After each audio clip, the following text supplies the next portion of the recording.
stopped wanting to do real estate for a period of time. And so the sales of the Monster kind of dwindled. I saw a drop in attendance on webinars. I even saw a drop of activity on coaching calls. And I thought, fine. So I ramped up my business. I ramped up my real estate business, and I can easily go and do that and be happy at it. Now, jump to about a month ago, I said, well, let's put the feelers back out there and see if anybody's interested again. Attendance on coaching calls started to jump up again, and I had an immediate jump on webinar and activity on my website. And I saw the big numbers come back to my website. And I'll be showing those numbers. I'll show you how many real estate agents come and what I'll do all that because that's important to talk about for technology. That's interesting to know. That's interesting. And I've seen this over the last month. When the last report came out that the inventory situation was not going to change this summer, it is whatever you guys see as your market right now. I can tell you this definitively from my friend Darren Blumquist over at Adam Data. I just did this on my last podcast. There will not be enough incoming property via REO, via new property, period, to change this market. Like it's only going to keep going down. We can't catch up. This is a problem, right? So the interest rate has to go up, and we have to do this whole weird balancing act, right? But just both, yeah. But day-to-day realtor business, like what you see right now is your issue. I'm telling you, and I'm not just saying this to push my market, my marketing products. What you see today is what your business is going to look like this summer. And if you're struggling right now, when it heats, quote unquote, heats up, because people are staying in their houses longer because there's less inventory available, you're going to have a problem getting a listing. You're going to have a problem showing buyers. It's not going to change. Something dramatic in the market has to happen, and we could talk about that right now. Let's talk about the mortgage business because you are a specialist. To me, they have to raise the interest rate. I don't think that they have a choice anymore. The next Fed meeting is March 14th and 15th, and that's a few days from now, based on the time of this interview. And what that means is they're talking about raising. There's a 50% chance that they're going to raise interest rates at the next Fed meeting, and they're expecting to do that 2 or 3 more times before the end of the year. You have to. So, and since President Trump was elected, we've already seen interest rates go up 1 full percentage, 0.875. We were at 3.5% on a zero-cost loan with a $300,000 mortgage balance. Today, we're at 4.375. So, what are we talking about? We're talking 0.875% higher from early November to March. That's 6 months. You take 1% higher on a $400,000 loan. That's $4,000 a year. That's $333 a month. Yep. That's that's good. And what's going on with affordability? Affordability is going down the tubes faster than you can sneeze out a dollar bill out of your butt. Yeah, no, I completely agree with you. I mean, you look at it day in and day out. How hard is it now to get somebody into a loan and into a house? I mean, that is your bread and butter every day. I mean, getting people. Of course, the stories are we're going to roll back Dodd-Frank and we're going to lower the lending guidelines again, and everything is going to go back to the land of milk and honey and lower guidelines. I don't think you could do that with such little inventory. I don't think you can. I think you are creating a very dangerous market condition, and so the Fed is actually taking actions to counteract that by we're just going to raise the rate. That's the only way to stop it. Raising the rates has to do with the trade deficit right now, and the stronger dollar is going to reduce the trade deficit with foreign countries. So by raising interest rates, the dollar goes up in value. And although initially countries will stop buying U.S. products, which will hurt the U.S. economy initially with raising of interest rates, but eventually they're going to buy U.S. products.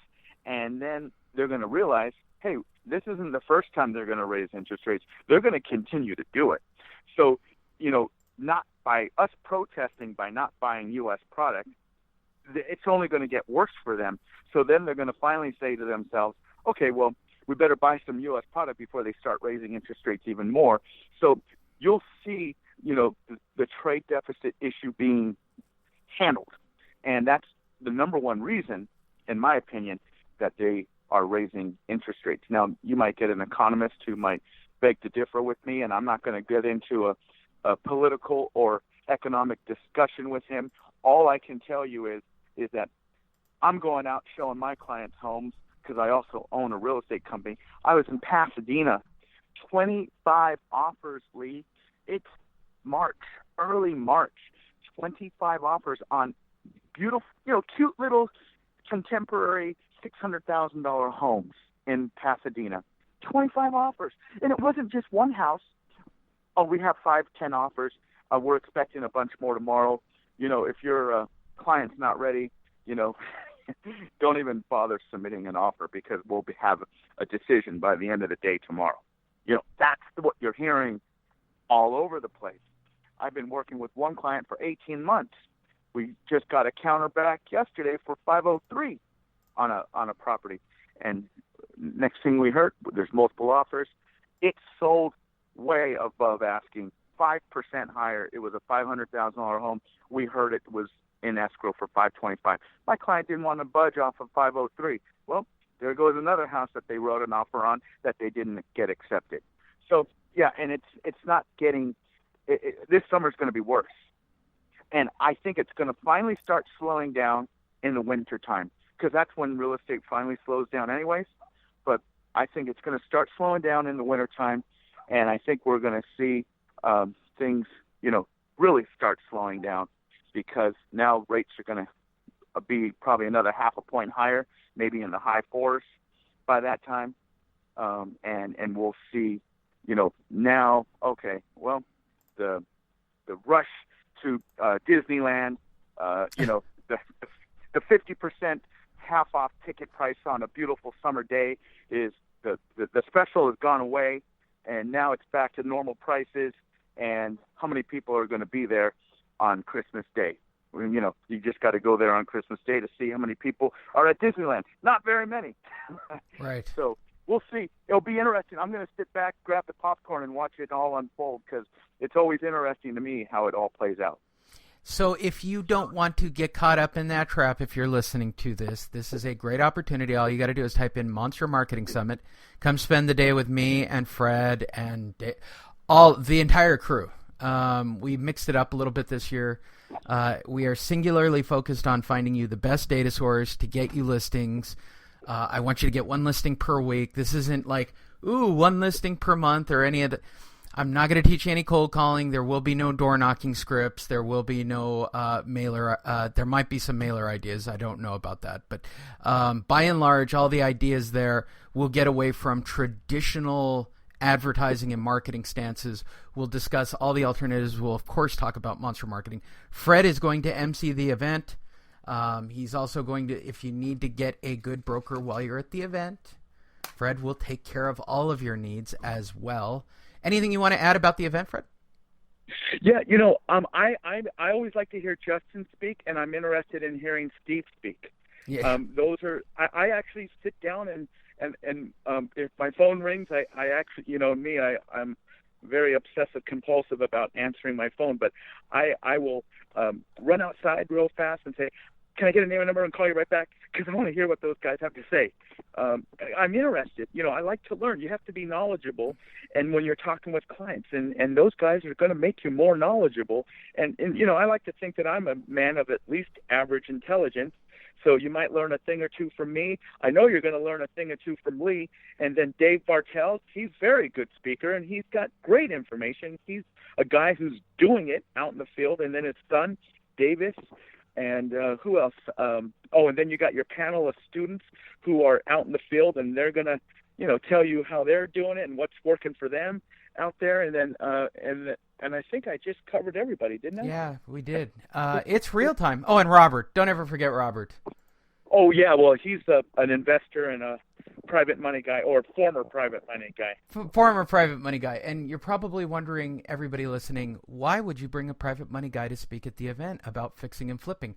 Because if you're a realtor and not getting both ends of the deal in the current market and making 6%, you're literally crazy. You're literally crazy. I don't know even here in our own office, I think of the last 3 deals, I said this on the last coaching call, the last 3 deals, Robert wrote on the last 2, and the third we didn't have a choice. We had to put it on the open market, and Robert still submitted an offer on that one.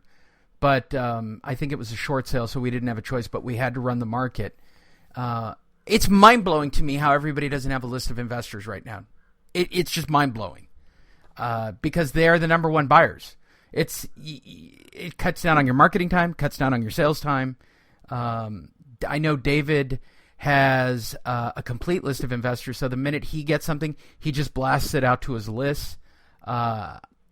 It's paramount to making sure that your one deal should pay you 6%. I just don't know why it doesn't in most markets, and I get that, but to me it just seems crazy not to have a solid investor in your back pocket, especially when over 50% of all property are non-owner occupied. And all the new home buyers right now, 80% of them I heard are these millennials, and they were saying that they're not buying, but apparently they are. Yeah. So as far as first-time home buyers, 80% of them are millennials. I just read an article on that the other day. So, and Steve Hawks was talking about millennials last year. Remember that? Yep.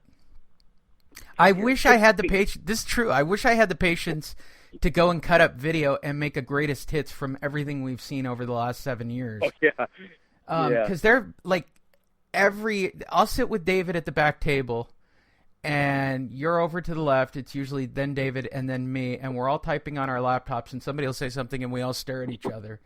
And if you're wondering, that's not a sales pitch because I'm offering you tickets to the event.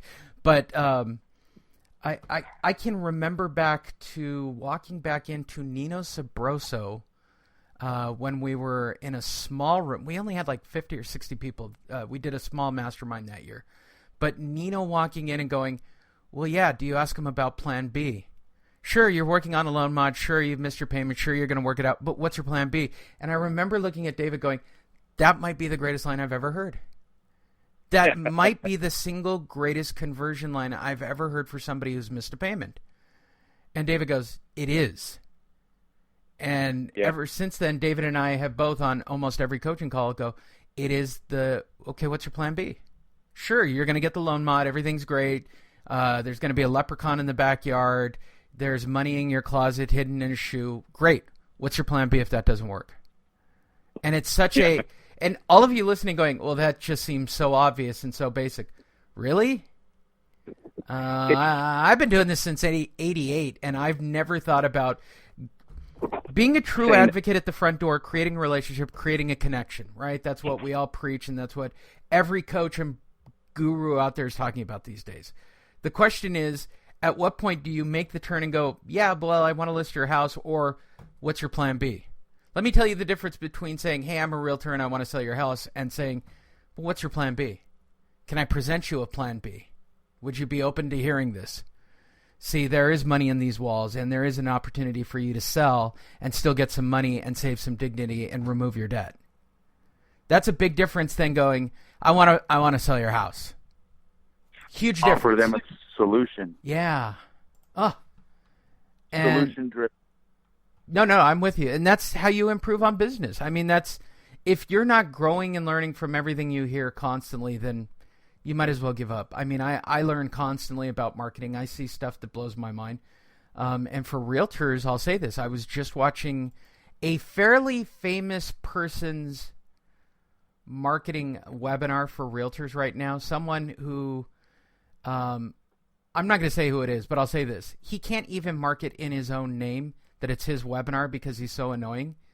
You don't know it's him until the actual webinar. That's bad. So his whole webinar was about doing a white label book.